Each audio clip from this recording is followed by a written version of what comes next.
I've just been trying to put the bumper bar back on. I've bolted the bumper bar mounts up underneath the car. That's fine, they're all solid. Now I've just positioned this on loosely. The reason being is I need to have it centralised in the car. So it's sitting there, but I need to make sure that the gap, where's my finger, gap between there and the vehicle is the same on both sides. Now it looks a long way out at the moment. The reason for that is that I don't have the rear guards on, so I need to find those. I haven't actually buffed them up yet, so I'll have to do that as well. And I might put those on because that will help position the bumper bar. So there is a little bit of movement I can get. I can push it left or right across the car. So it's just sitting there at the moment loosely. So that's to be finalised. Now the other thing I have mentioned that I'm putting indicators on the back, turn indicators. Now in fact this is what they are, there's a motorbike ones. I'll be mounted probably off there somewhere. Now I need to, as I say, put the guard on and then work out where I'm going to put it. I want them out here so they don't get in the way of the tyre door when that swings out. So that will swing out over the mount there, so I can't put them there. But if I put them out here, it's actually a better position for them. Now I've yet to make the mount, so it won't be a substantive mount, but because it's got a long post, I can make the mount fairly short off the top bumper bar bolt there, so I've got to make those up too. And when I've made those up, I'll just run the wiring into them. These are of course also LED indicators, so they should work quite well. I'm just about to mount the driver's side rear guard. Just making sure I've got everything. The bolts, just put them in just to make sure I've got the right number, which I do. I'll position the stone guard, not put it permanently in place, but just hanging there. What I'll be doing next is just mounting the guard up on the bolt, but not tightening them up, because what I have to do is to fit this piece of plastic in between the guard and the body itself. And it's a weather strip. Got a little hold that there, little beaded edge, standard thing. They use these in the 20s. Obviously carried on until a little bit later than that, probably 50s, 60s maybe. But what I have to do is to get the guard in place and then work out where I've got to actually cut the edges of this so I can feed that in, and that will provide a protection between the two metal pieces, the guard and the body, also a bit of a weather strip. So I've got to do that. That'll take a bit to position that, cut it, and make sure everything's right. So at this stage I'll just put the guard in position, as I say, not tighten it up, and start to work out where I've got to cut that seal.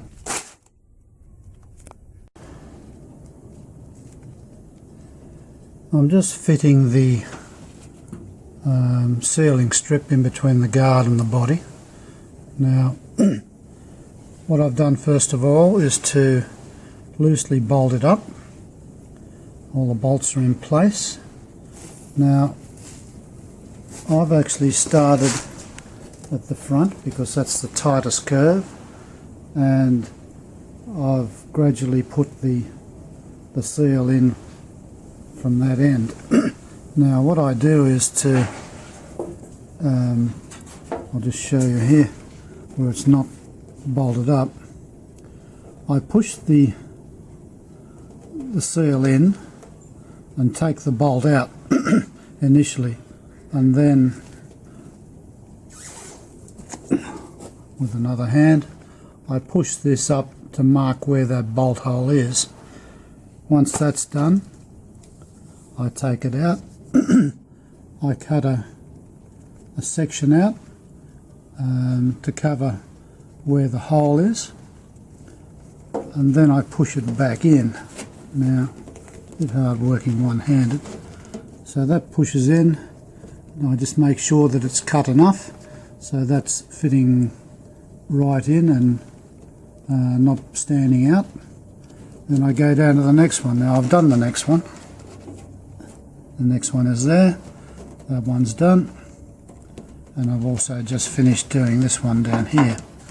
Now I'm going to start bolting this up in a second, all those ones there, but I started bolting it up at this end, as I say, because this is the tightest curve.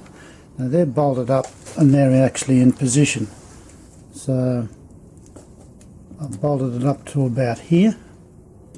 At that point, that left a gap all the way around here to the bottom, so I could actually insert the seal and make the appropriate cuts. Now I've actually cut it down to about here.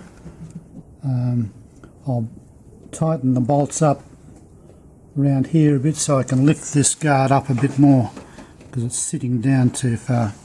So I'll just do a few more and then I'll finish off the guard. Now at the same time, of course, I've got the, as you can see that, this is the stone guard on the inside. I'll position the bolts loosely, they're not tightened up, and I won't tighten them up until I've actually got the guard bolted up onto the body. So there's a little bit more to go, but it's almost finished.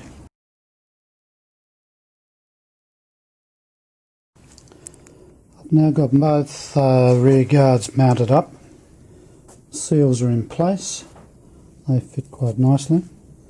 So the other one around the side, squeeze around the back of the car. That one fitted just as well. I've got a little bit to trim off on the bottom, which I'll do later, so they're fitting. I've bolted it up. This one, of course, has the fuel pipe coming through. Now I've bolted it up with the hope that I can push the pipe in later, and the only reason I've done that is that I just don't have the seal at the moment, rubber seal. Got to chase one of those up, so if it doesn't work I'll have to pull it off and do it some other way, but anyway, it's on at the moment. Now I've just started to fit the rear bumper. I've got the main brackets on, I've got these other pieces that the bumper bar actually mounts on. Now I did a quick trial fit. I actually did a trial fit before I got it re-chromed, but just to make sure everything's right. It will go on. I didn't tighten it up, mainly because I wanted a bit of movement in these brackets here to actually be able to bolt it on. So there are 4 bolts on there which you need to line up. I just wanted to make sure it was positioned so it would have an even gap on either side of the car, which it did. Now to put it on permanently, I'll just got to sit down, hang on a sec. Right, to position it permanently you actually have to tighten these bolts up. Now you can't tighten them up after you've got the bumper bar on. They've got to be tightened up before you put the bumper bar on. So what I've done is I've not fully tightened them. I've tightened them enough so I can just move this bar up and down. Now I know it's the right position. Now you can adjust it left and right there as well. Now I've done that with the initial fit of the bumper bar, so I know it's in the right position in terms of the width of the car, but there's also movement. If you don't tighten these, this bracket will move up and down, which also means then that you can't line up the bolts with the bar itself. So I'll just slacken these off a bit so I can move this up and down when I'm trying to fit the bumper bar on. So what I'll do, I'll put the bumper bar back on, line up all the bolts in these, and to do that I may have to move these up and down. Once I've got the right position, the bar comes off again, then I've got to retighten those, and then as long as I don't move things when I'm tightening those up, then the bumper bar should just fit up against the mounting holes and you'll be able to line the bolts up. That's the plan. I know it's a lot of extra work, but really if you tighten that up where you think it should be in the first place, you might find then you can't line these other holes up to mount the bumper bar on, so it just means it's a little bit easier at the end of the process. The bumper bar is finally in place. Just took a bit of fiddling to get the bolts in properly, but it's now in. The distance on either side is pretty much even. It doesn't stick out too far when you actually look at the line of the car. A bit hard to see with the black, but the guard is pretty well flush with the guard. Sorry, the bumper bar is pretty well flush with the edge of the guard. But, so that's all on. The indicator lights mounted on little pedestals, they're fine. They sit, just looking at it there, just in line with the body and not out quite to the edge of the guard, so they should stand out against the black paint. The opening the tyre door, I can't quite open it with the boot in place or with the boot closed. If I try and open it, it's just touching the edge of the bumper bar. So I find the easiest way to do that, I don't know whether this was intended anyway, is to, if you partly open the boot, I'll just tie that in position there. The bottom of the boot actually swings in, which gives you much more room than to lift up the door and get it over the bumper bar. So I'm quite happy with that. What I'll when I finish covering the inside of the boot lid, there are little brackets, chrome brackets that go onto that, and unbeknown to me, there's actually a bracket up under the back here, which looks as though I can feel it there. I've actually only found it by accident, but it's there to take a strap, and the strap will go from here onto the chrome bracket here. So what I'll do is that I'll make up a little strap which I'll hook onto that, hook onto this. So if you want to open the tyre door, you just put that strap on, leave the door in that position, or leave the boot in that position, which enables you to get the tyre door out. So that works well. I can't take it out now because I'm holding the camera with one hand, but I just tried it before, and that comes out, sits on the bumper bar. There's enough room to get the tyre in and out, so that's fine. That will work okay. I've just got to connect up the wiring, which I'll do next, and need to find the boot lock, which I've got somewhere. So I'll see if I can find that and put that in position.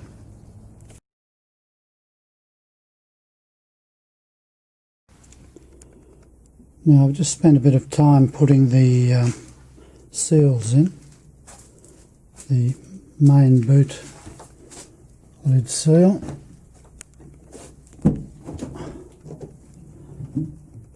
around here, all the way down to there. Now, I'm not sure how many more seals were originally in these cars, but what I've done is to add more seals around the tyre door, which really appeared to be designed just to allow water to come in. So along this section here, there didn't appear to be any sealing at all, but there was a water trap which would allow water to come along there, drop down into the boot area, which added to the rust in the rear end. Now, when I rebuilt the rear end, I put copper pipes to drain any water out of that, and larger pipes than, or certainly larger holes that were originally in it. But what I've also done is to add more sealing. Now, I'll just tilt that back. Now, it's a bit hard to pull the tyre door off one-handed, so I'll just pause the video. Alright, back online.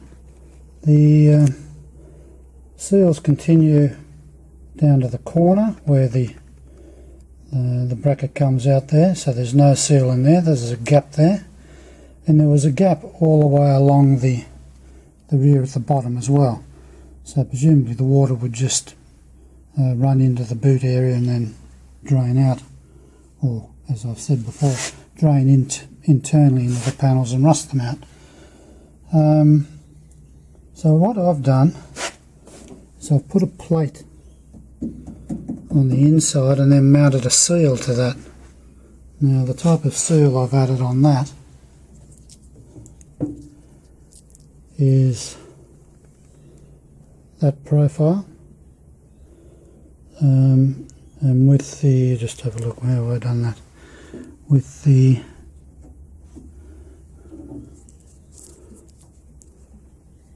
lip coming up, so the tyre door goes in and seals against that seal all the way across the bottom there.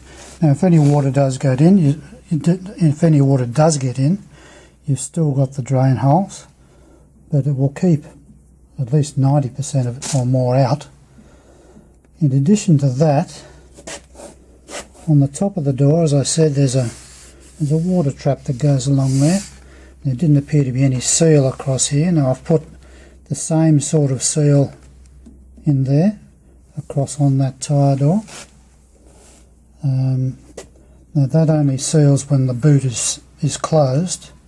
When the boot is open, of course, it doesn't seal. So having that seal on there, because I opened the boot to put this open this door, it doesn't affect trying to lock the tyre door up, so you do that with the boot slightly open. So that profile, looking on that, I've actually got it facing down, so when the boot closes, it bears on the top of this seal and compresses it like that. So once again, that will keep 90% of the water out, if not more. So it should provide a good seal. Now what I'll do is that I'll just put all this back, so I'll pause the video again. Alright, back on the air again. Seal is good around the edge there, fills the gap, doesn't stop the door. The door's a little bit tight at the moment to close, but it's a new seal, so I expect that. It's sealed fairly good along here, so that'll keep most of the water out there, and also the seal goes down in through there. So all in all, it will keep most of the water out, so I'm quite happy with that rather than the original design. So, and it also makes the tyre door fit in quite tight, and without much seal on it, it would tend to probably rattle a bit. This way it's held in place quite snugly.